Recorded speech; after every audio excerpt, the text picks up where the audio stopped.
Attention! This makes absolutely no sense. Ladies and gentlemen, this is Zander's Facts.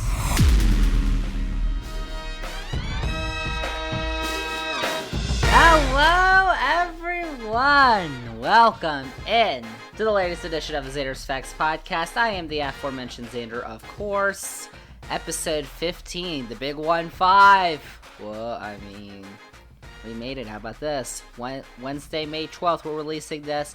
Thank you all for listening, and remember to support the Zander's Facts podcast by following, downloading, rating, reviewing, Twitter, Facebook, Instagram, all those, and spread the word.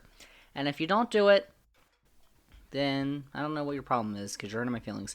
Zander's Facts podcast, episode 15. We've got a ton to talk about this week. And remember, if you haven't listened to any of our past episodes, you might want to, because important stuff, facts every week on the Zander's Facts podcast. Oh my gosh, but before we begin, I hope you all have gas in your cars. Fill your cars up. So, I was out today. I'm recording this Tuesday, May 11th, day before this comes out. So, I was out today looking for gas because, if you hadn't heard, the Colonial Pipeline got cyber-hacked. The Colonial Pipeline, which runs up from Texas to New York State and supplies the East Coast with gasoline, among other things. It provides 50% of the gasoline that we use on the East Coast, and we're in Virginia. So there's a big rush. Prices are going up. Demand is increasing. Supply is decreasing. It was not good out there. I went to a couple gas stations. A couple just had too many long lines. A couple actually didn't have any gas, any unleaded. Yikes! For my motor vehicle. So that wasn't good. I finally found one. It was a Kroger one. There was a little line, but I like Kroger gas, and I got my points because Kroger card. Of course. Shout out Kroger. So there's definitely issues going on here in Virginia, and the governor, our boy Ralph Northam, issued a state of emergency today, Tuesday, because they're worried. The White House says there's not going to be any shortages. Apparently there is, because there's some gas stations that don't have gas, bud. And so the governor issued a state of emergency because that's happening all over the state. It's going to be happening all over the East Coast. We're going to get rising prices. I paid $3, $2.99 for gas today, unleaded. That's terrible. So the national average is about $3 right now. And a year ago, I saw this. A year ago, May 2020, it was $1.80. That was the national average for gas. It's over $1.20 higher right now. Thanks, Sleepy. No, it's not. Well, no, it's not his fault. There's other things. Learn about it. I won't talk about that on this podcast because we've got other things to talk about. But, just a reminder, pump your car up because there's a big thing. So the pipeline got cyber hacked by Russia. Apparently a criminal group in Russia, which is, Putin. This has Putin, a criminal group in Russia that's not affiliated with the government. Please! I bet Putin's giving him money. So, and now we've got So I filled up my gas today. I'm all revved up, ready to go. I'm angry at Russia. This Russia thing. I don't know. But there's a lot of people who are starting to worry. This is going to be like toilet paper, as we're losing gas now. So, toilet paper from last year. That was ridiculous. So, let's get into this thing here that we're going to talk about this week. So, we're going to talk about politics. Oh my gosh, politics, what? I know. We're going to get back into it. But first, I got a little update for you here on the sport of basketball. We all love basketball, and it's the final week of the regular season in the NBA. Oh my gosh, the last regular season games are Sunday. The play-in tournament is on Tuesday. If you don't know what the play-in tournament is, go listen to last week, because I, in detail, explained the play-in tournament, how it works. It is kind of confusing. That's a fact! But I did. So go listen to last week. And then come on back and listen to this week's because we've got some we've got some good games here in the NBA. I just watched a great one last night. It was Golden State. They were playing another team, the Utah Jazz. Warriors are trying to clinch their spot in the play-in game. The Jazz are trying to stay on top of the West. The Warriors want it. Steph Curry. There are great games going on right now because of the play-in. Don't tell me the play-in is terrible. It's not terrible. It's a great thing. So all right, quick look at the standings here. We've got the East. So in the East, the 76ers are in first. They're 3 games ahead of the Nets right now as of Tuesday. So the day before this releases. So the 76ers look like they're in first. The Nets and the Bucks are a game away from each other in second and third, though. So they're right there. I don't know. 3-4 games back of Philly. And then that drop-off I was talking about. The Knicks are in fourth still. The Hawks are a half game behind them in fifth. And then the Heat are a half game behind them in sixth. Oh, yeah. Miami. Oh, the Hawks Wizards last night. That was a great game. On Monday night, that was a great game too. The Hawks won, sadly. But Russell Westbrook passed Oscar Robertson for most triple-doubles of all time by a player. I mean, that's pretty insane. So that was a great game. The Wizards are 10th, so they're in the final spot in the play-in, and it looks like they're going to stay there right now. Celtics are in 7th. At 12 games back. They just lost Jaylen Brown for the rest of the year, and they're not very fun to watch. The Hornets are 14 games back in 8th, and then the Pacers are 15 games back in 9th, and the Wizards are 15.5. They're a half game back of the Pacers in 10th. So that's the East. The Bulls are the only team that can get into it. They're 2.5 games back of the Wizards right now, so I don't know about that, because the Wizards are one of the hottest teams in the NBA. The Hawks are really good, and it was a 1-point game that they lost to the Hawks, so they're a good team. And the Raptors, Magic, Cavs, and Pistons are all out of there. See ya! Bye-bye. The Raptors just got eliminated from the postseason for the first time in 8 years. I saw that. I mean, remember that. So to the West, I told you, go quick facts. Quick facts! The Jazz are in first. They're 1.5 games back ahead of the Suns, who are in second. I love the Suns. The Clippers are 3 games back of the Suns in third. The Nuggets are a half game back of the Clippers in fourth. And then the drop-off, the Mavericks are in fifth. They are 4 games back of the 4 seed, the Nuggets. And the Trailblazers are right there. The Trailblazers have not clinched a spot in the playoffs. The Mavericks have. So there's that gap right there. It's a half game. The Trailblazers are a half game behind the Mavericks. And then in the play-in are the Lakers. Oh, LeBron's supposed to be coming back tonight, Tuesday. So we'll see if that happens, because they need him. They're a game and a half back of the Trailblazers. They might have to play in the play-in. And if they did, right now they'd play the Warriors, who are in 8th. Whoa. Golden State. They're 2.5 games back of the Lakers, so they probably won't move up. And the Grizzlies are right behind them, half game back of the Warriors in 9th. And the Spurs are in 10th. The Spurs. I mean, please. The Pelicans are 2.5 games back of the Spurs, so they won't get in. But Zion, I don't think he's playing anymore. And got injured. And the Kings are a half game back of the Pelicans. So those two teams still have chances. Knowing the Spurs. But the Timberwolves, the Thunder, and the Rockets are all out. Sorry for the Thunder. Oh, that's okay. There we go. NBA action. Oh, great games if you haven't been watching. And then the play-in. Could you imagine the Lakers and the Warriors wow, that'd be incredible. How about that? That's next week. We're going to talk about that a lot more next week, but I just wanted to give you all a quick update just to let you know what was going on, because this week we're going to dive into politics. Oh, we're going to take a deep dive. Oh, I know you all love my deep dives, so we're going to take a deep dive here on something that I found interesting over the weekend. So, have you ever heard of ranked choice voting? That's what we're talking about today. We're talking about ranked choice voting, RCV. Wait, what did he say? Steak. You ever heard of it? You might not. But you're going to have to.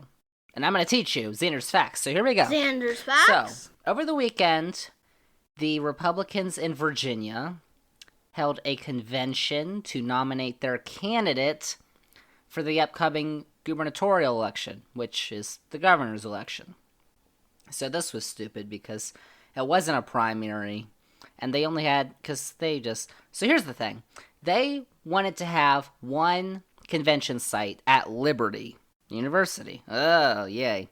But apparently, Liberty didn't know about it. So they said, you can't do that. And so then, a month before they were supposed to know what to do, the Republicans were like, oh my gosh, I don't know what to do. So, and they wanted to have a primary. The deadline passed to have a primary because they chose a convention first off anyway. So then they just held all these little conventions in like 40 locations around the state. So it's a mess. And only delegates, like normal people couldn't. Only registered delegates could vote in them. So, and they found a winner. Youngkin. But they didn't nominate Trump and Heels Girl, so that was okay. And the party, to determine the winner, they used ranked choice voting. What did he say? So it got me thinking, what in the world is ranked choice voting? And is it better than how we currently vote, our current voting process? So first off, Here it comes. just like you all are asking the question, I'll ask it too. What is ranked choice voting? So, okay, in a normal election, voters, the voters, get to choose your top choice for each office, and you only get one choice. So, last year, you go to the ballot box, or you vote by mail like I did, and under presidential election, you choose one candidate. You can't choose, you choose Joe Biden, Donald Trump, No. Jorgensen, whoever. And that's it. In ranked choice voting, you get to choose multiple. And what I mean by that is you get to rank each of the candidates by preference. So, okay, last year, hypothetically, under ranked choice voting, I could say, all right, my first choice is Biden. So I will check or put a 1 next to Biden's name. But my second choice is Trump. Yikes. So I would put a check or a 2 next to Trump's name. And then Jorgensen, the libertarian, is a 3. So I'd put 3 next to her name. And then a 4 next to the Green Party name. And, on and on and on. However many candidates there are. So these results are tabulated in rounds. So there's multiple rounds. There can be. There doesn't have to be. So round 1 is the first round. And in round 1, if a candidate receives 50% or more of the first choice votes in the first round, they're declared the winner. Whoa. So we said you rank them 1, 2, 3. If a candidate gets enough 1 votes over 50% in the first round, they're declared the winner. However, if they do not get 50% at least of the first choice votes, then we go to more rounds of result tabulating, counting, that stuff. The fraud, please. So, at the end of each round, the candidate with the fewest first preference votes or first choice votes is eliminated. And so those ballots that had that candidate who got eliminated, then their second preference choice gets counted. Too many facts. So let's say I was voting in a state and my first choice was Biden. Well, Biden had the least amount of votes out of all the candidates, and no other candidate got over 50%. So Biden gets eliminated. So then they would count my ballot using the second preference that I chose. The person who I gave the 2 to. 2. There you go. So this is done until one candidate has received a majority. then they're declared the winner. So they have to have a majority. That's cool. Unless, you get down to 2 candidates, you just eliminate the other one. So I'm going to give you a real life example. For example, if this had been the case in Virginia this past year, Biden would not have needed any additional rounds because he got 54% of the vote in Virginia, which is over the 50% needed. So he wouldn't have needed any other rounds. He would have just been declared the victor. However, in a state like Georgia, Biden only received 49.5% of the vote. So in Georgia, they would have had to have another round of voting. So let's say the Green Party candidate had the least amount of votes out of the 4 choices that were there. And so in the second round, the Green Party candidate is eliminated. Howie Hawkins and something like that. I don't remember. So those votes that those Green Party voters chose as their first option, they'd go to their second option.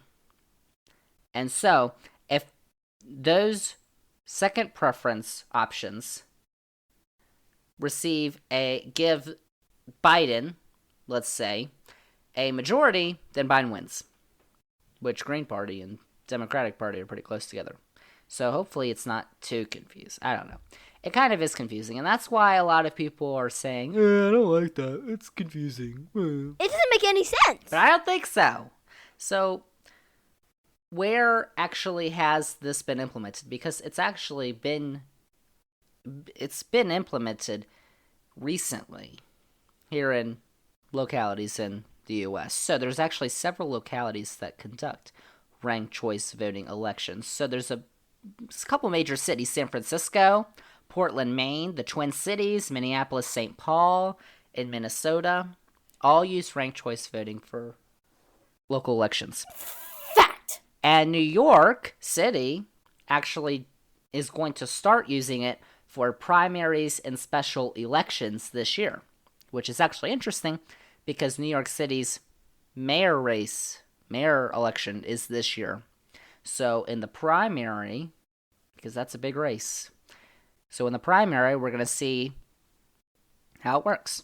Because there's a ton of Democratic candidates as you get round by round, because that's probably what's going to happen, because there's so many candidates, you're probably not going to see a majority in the first round of any other candidate. So how about this? In Virginia, lawmakers passed a bill last year in 2020 that's going to allow localities in Virginia to use ranked choice voting beginning this year for local elections beginning this year. I haven't heard of any localities that are going to use it, but they have that option now instead of the regular option that we've been using for years and years.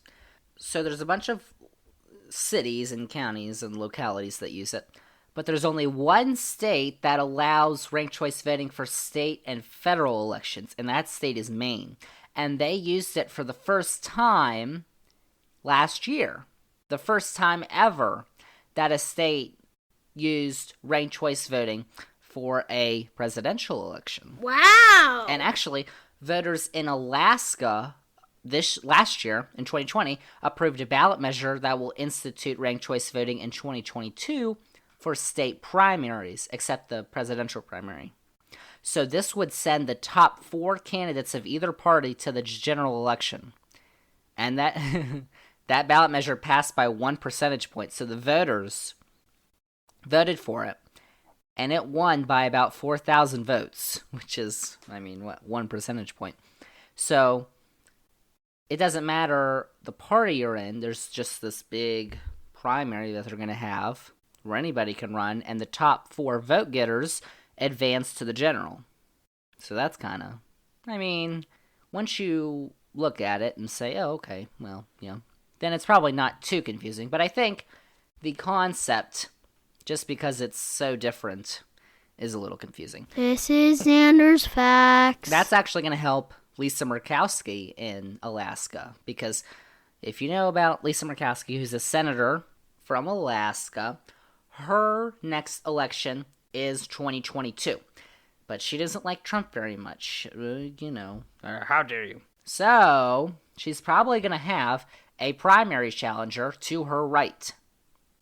And so in a normal election, she would have had to go against this primary challenger from the right in the primary. And if the people of Alaska think, we love Trump, then they'd probably vote for the challenger. But now with this ranked choice voting thing, 4 candidates. So the other candidate could get the majority of, or could get more votes than Murkowski, but Murkowski could still advance if she's in the top 4 voters. So, also, around the globe, they've used ranked choice voting in Australia for decades. They've used it in Australia for federal elections. And there's a bunch of localities in New Zealand and the UK that also use ranked choice voting for local elections. So, you all hear me up here, oh, ranked choice voting, so great. Well, what are the benefits to it? So, Enlightening the masses. I was reading an article, and I saw a quote about ranked choice voting. This is from Larry Diamond, who is the former director of Stanford University Center of Democracy, Development, and the Rule of Law. So, he believes that ranked choice voting has the ability to become, quote, the most promising reform to democratize and depolarize our politics, unquote. So, I mean, how about that? But a lot of people think that, and I'll get it more into that in a second, but a lot of people think it's going to help third-party candidates advance, and it wouldn't, so that many people wouldn't see third-party candidates as a wasted vote. Or, people will go to the ballot, and they'll say, well, I don't like Trump, and I don't like Biden, so, protest vote, whatever. Or they just don't care, and they just, I don't know. I don't know how people vote, but real-life examples. This is going to get you all angry, I know, but okay, because you're all about, what could have been. In 2016, I actually saw something in Michigan, but we'll get into that second. So, a lot of people voted for Jill Stein, who was the Green Party candidate, who got about 3 million votes. So, if there was ranked choice voting, because the Green Party is so much aligned with the Democratic Party, they could have put Hillary Clinton as their second choice. And in fact, there were 12 states in 2016 where neither Trump nor Clinton received a majority of the vote. One of those was Michigan. So Trump won the state of Michigan by about 10,000 votes. Here comes the fact. And it was close. Both Clinton and Trump were close to the 50% threshold. So, Jill Stein in Michigan got about 50,000 votes. And out of the 4 top parties, she got the least amount of votes.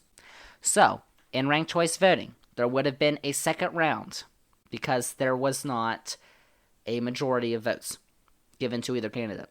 That would have taken away Jill Stein's votes, her first choice votes.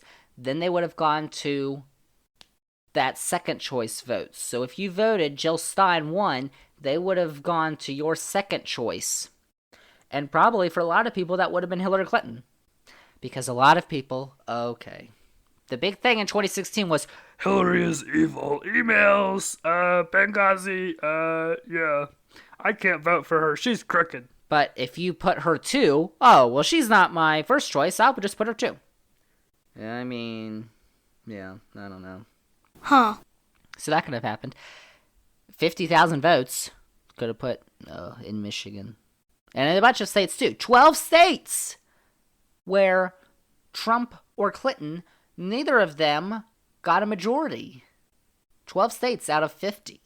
That could have... Oh, but okay, how about this? 2000. Oh, no. Florida.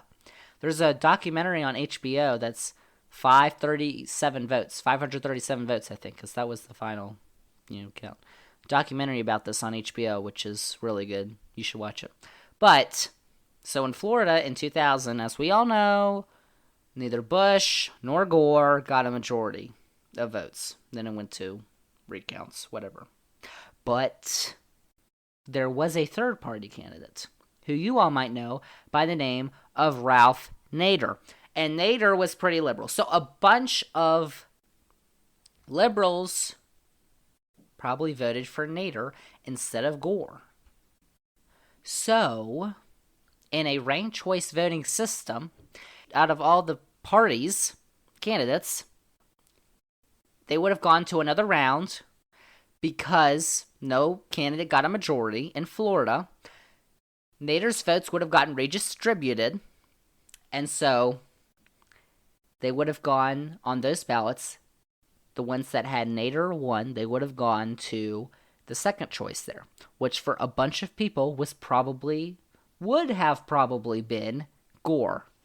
And that might have given Al Gore a victory. It's a fact. Oh my gosh. I know. That's just hard to think about because our world, our country, our lives would probably be so much different today if Al Gore had won that election. But, I wasn't even alive then, so I don't even know. So that's not a fact. Another argument is that, this would allow people to highly rank candidates with similar values. So people probably would have put Gore and Nader together, or Clinton and Stein, or Biden and Hawkins this year. Howie Hawkins, I think, was the Green Party. That could have gone for the Libertarians, too. That's kind of different, though, because the Green Party and the Democratic Party, I think, are a lot more similar in their values than the Republicans and the Libertarians. So another argument is that it would also lead to a decrease in negative campaigning. Oh, I know how everyone loves negative campaigning. We all love watching those videos where it's like, Joe Biden is a child murderer, That was terrible. We don't like watching those, though. So there's another quote in that article from Larry Diamond, who's the former director of Stanford University's Center of Democracy Development and the Rule of Law. He said a lot of research shows that when you as a candidate go negative, you hurt your public perceptions of yourself, but you do more damage to your opponent. And in plurality elections that we have currently, this trade-off can pay off. But, he adds, it becomes more costly to go negative in a ranked choice voting election since you risk losing your ability to pick up second preference votes, and it actually does more harm than good. So how about that? No, I'd like no negative campaigning. Everyone should get along. Let's be nice. Zander's Facts promotes niceness. Ranked choice voting promotes niceness. There you go. It's nice. So, another thing, on top of less negative campaigning, it could also lead to more female and minority candidates, which is good, representing our populations equally. That's the big thing. Oh, there's so many things going on right now. But I felt, because a lot of people don't know about ranked choice voting or what it is. And I was before I did some research on this, I was confused how it works. But in summary. Big fact incoming. Here we go. Ranked choice voting. So you rank your candidates based on preference of would you like them to get elected. And so, a candidate has to receive a majority. Or else we go into more rounds, and so the candidates with the least amount of votes get eliminated. And their second choice then gets tallied onto the existing numbers for the candidates that have survived. And it goes on and on until you get a majority. And so, people rule, democracy forever, Zander's Facts. Zander's Facts is a democracy too, if you didn't even know. So, there you go. Ranked choice voting. Isn't it amazing? I love it. So get that out of here. That's what I wanted to tell you all today. But I've got one more thing here for you. We started a brand new segment last week, and I know all of you all loved it. It was phenomenal. Everyone said, Zander, that was an amazing segment. I know. So it's back this week. I know you all were thinking about it. What's he going to come up with? What was the funniest thing I saw this week? Well, actually, I just saw it a couple hours ago. It was pretty funny when I saw it. And you might be like, but it's pretty funny. On Tuesday, there was a ruling by a federal judge in Texas regarding our good old buds, the National Rifle Association. Just kidding, they are not our buds. The NRA, if you didn't know, which likes guns. and shootings. Well, I don't know if they like that. But, big thing here. So on Tuesday, a federal judge ruled that the NRA is not allowed to file for bankruptcy protection in the state of Texas. Well, Zander, what are you talking about? So, fight me. Here we go. Big story. I'm going into another thing here. For funniest thing I saw this week. You'll get why. So the NRA is headquartered in New York. Actually, their headquarters is in Virginia.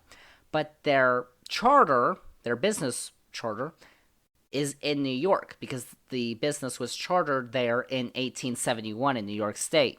So, in August, the Attorney General of the state of New York, Letitia James, filed a lawsuit, you probably heard about this, that would seek to dissolve the NRA after her office found that the NRA misused charitable funds. So ripping off your donors. Oh, that's great. Oh my gosh. Did you all hear? I saw this on Rachel Maddow's show. So the Republican Party sends these donor emails to all their donors saying, give us money. And some of those emails back before the election or before the inauguration, so Trump was still president, Donnie Boy, in those emails, they had boxes that said, check this box to become founding member of Trump Patriot Club for true patriots only. If you don't check this, you're a liberal titty baby. It's the truth. And so at the bottom of those boxes, in teeny tiny print, as you can tell by my voice, it said, this constitutes a monthly donation of blah, blah, blah. But people didn't see that. And so, people got angry who donated to the Republican National Committee. They said, where's the money going? People lost thousands of dollars. The RNC had to pay back millions of dollars to its donors because they took money from them this way. And now they got angry at them. So, what a great way to run a political party. But, apparently the NRA and the Republican Party take money any way they can. And apparently the NRA misused these charitable funds or donations that they got. Whoop-de-doo.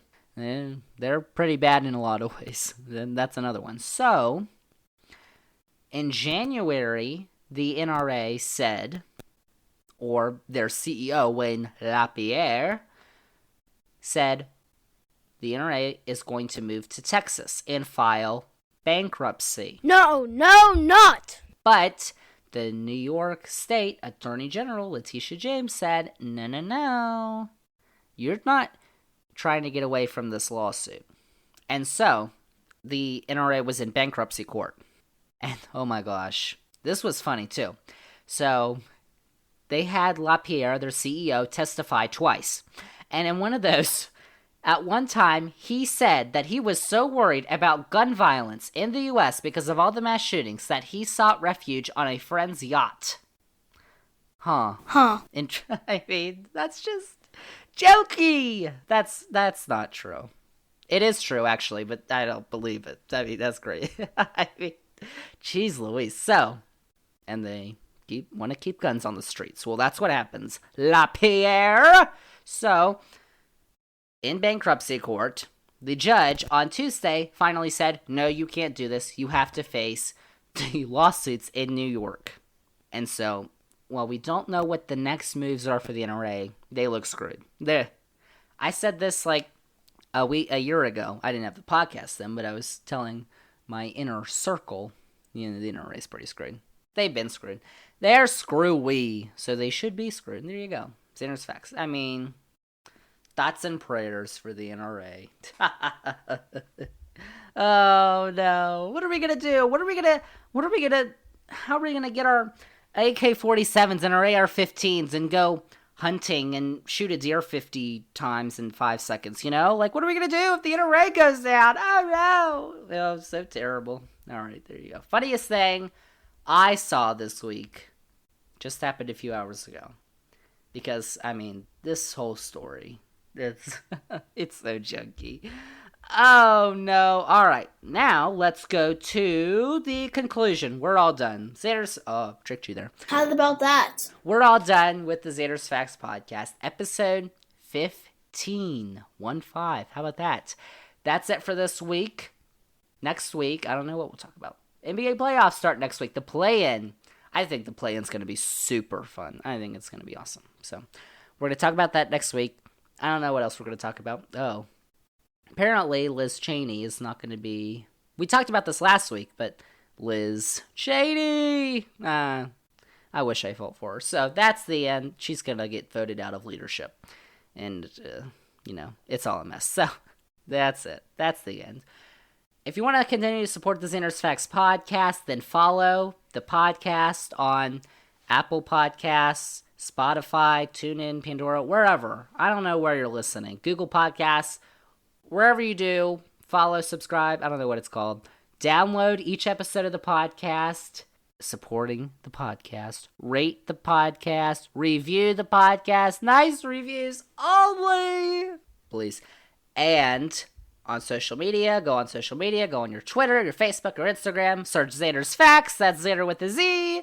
Follow it. If you don't, I will find out. I've been saying this. I'm going to come to your house, and I'm going to make you. And it's going to be painful. So, Yep. we're no violence, Xander's Facts. And spread the word. This is what you could do. All right, here's an example. Hey, friend, how are you today? Oh, I'm doing good. How are you? I just found this great podcast. It's called the Xander's Facts Podcast. Oh, really? Oh, yeah, I love it. I give it 5 stars. I'm going to go check it out. Oh, yeah, I should too. There you go. That was a 15-second conversation. And you just got another listener for the Xander's Facts Podcast. And if you don't tell anyone, I'm going to go tell all your friends for you somehow, some way. That's it. The end of the Xander's Facts Podcast, episode 15. I hope you all keep your cars hydrated with gas. Be careful, everyone. It is May. That's it. That's a wrap on episode 15 of the Xander's Facts Podcast. We will see you all next week.